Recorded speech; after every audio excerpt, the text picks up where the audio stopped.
Ikalawang Mga Hari, Kapitulo 21. Ang paghahari ni Manases sa Juda. Si Manases ay 12 taong gulang nang maging hari ng Juda. Naghari siya sa Jerusalem sa loob ng 55 taon. Ang kanyang ina ay si Hephzibah. Hindi rin siya naging kalugod-lugod kay Yahweh sapagkat tinularan niya ang mga kasuklam-suklam na gawain ng mga bansang pinalayas ni Yahweh sa mga Israelita. Itinayo niyang muli ang mga dambana sa mga burol na ipinag-iba ng ama niyang si Ezekias. Ipinagpagawa pa niya ng altar si Baal at ng repulto si Asherah tulad ng ginawa ni Haring Ahab ng Israel. Sumamba rin si Manases sa mga bituin sa langit. Nagpagawa pa siya ng maraming altar sa templo sa Jerusalem, ang lugar na pinili ni Yahweh na kung saan siya ay dapat sambahin. Sa 2 bulwagan sa templo, nagpagawa siya ng tig-isang altar para sa pagsamba sa mga bituin. Sinunog rin niya ang anak niyang lalaki bilang handog.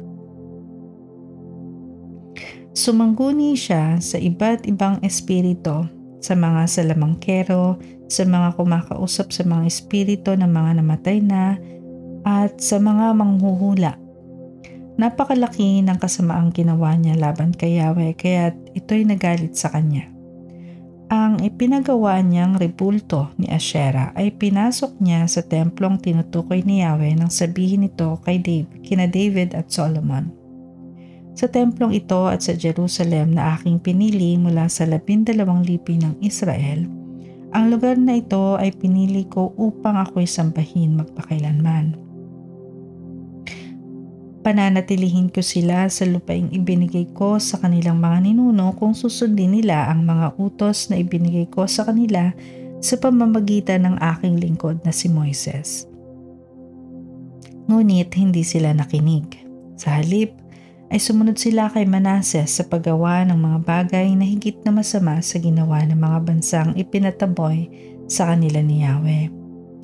Sa pamamagitan ng mga propetang lingkod ni Yahweh ay sinabi niya, dahil sa kasuklam-suklam na mga bagay na ginawa ni Manases na hari ng Juda, na higit pa sa kasamaan ng mga Amoreyo, at dahil sa pangunguna niya sa Juda upang sumamba sa mga Diyos-Diyosan, paparusahan ko ng matindi ang Juda at ang Jerusalem. Mababalitaan ito ng mga iba at sila'y kikilabutan. Paparusahan ko ang Jerusalem tulad ng ginawa ko sa Samaria at sa sambayanan ni Ahab. Aalisin ko ang mga tao sa Jerusalem tulad ng paglilinis sa pinggan. Pupunasan ko ito at pagkatapos ay itataob. Itatakwil ko ang matitirang buhay sa kanila at ipapasakop sa kanilang mga kaaway. Gagawin ko ito dahil sa kanilang kasamaan mula pa nang iligtas ko ang kanilang mga ninuno sa kamay ng mga Ehipsyo. Bukod sa pangunguna sa Juda sa paggawa ng mga bagay na hindi kalugod-lugod kay Yahweh, napakarami pang taong walang sala ang ipinapatay ni Manases at halos na puno ng dugo ang mga lansangan sa Jerusalem. Ang iba pang ginawa ni Manases pati ang kanyang kasamaan ay nakasulat sa kasaysayan ng mga hari ng Juda. Nang sila'y mamatay, inilibing siya sa hardin ng kanyang palasyo, ang hardin ni Uza. Ang anak niyang si Amon ay humalili sa kanya bilang hari.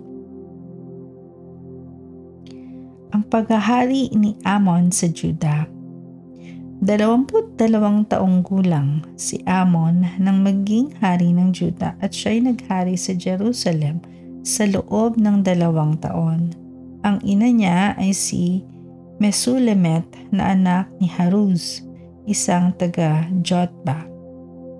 Katulad ng kanyang amang si Manases, ginawa rin ni Amon ang mga bagay na hindi kalugod-lugod kay Yahweh. Tulad ng kanyang ama, naglingkod at sumamba rin siya sa mga Diyos-Diyosan. Tinalikuran niya si Yahweh, ang Diyos ng kanyang mga ninuno, at sinuway ang mga utos nito.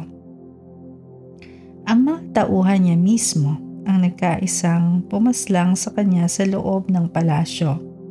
Ngunit ang mga ito ay pinatay naman ng mga taong bayan. Pagkatapos, ginawa nilang hari si Josias na anak ni Amon. Ang ibang ginawa ni Amon ay nakasulat sa kasaysayan ng mga hari ng Juda. Inilibing si Amon sa halamanan ni Uza at ang anak niyang si Josias ang humalili sa kanya bilang hari.